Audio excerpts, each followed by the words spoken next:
New study alert for patients that suffer with chronic low back pain.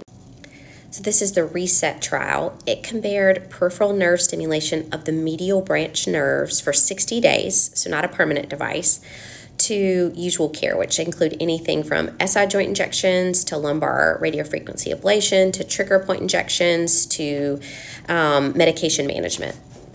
And for those of you that don't know, the medial branch nerve is a tiny nerve in the back or neck that supplies nerve supply to the facet joints, which are joints on the back side of the spine, and also the multifidus muscles.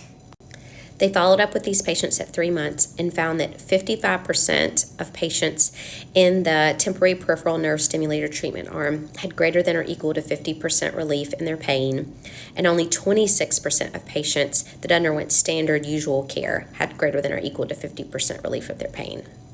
They also found that patients in the peripheral nerve stimulation arm had improvement in things like disability and overall quality of life.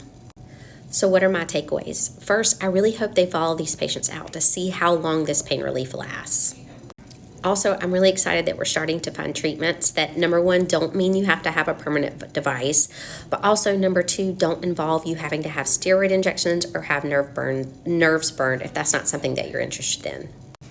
The number one thing that I like about this study is that it's focused on functional improvement, meaning patients are getting better and it's not requiring continued visits to see your doctor over and over again.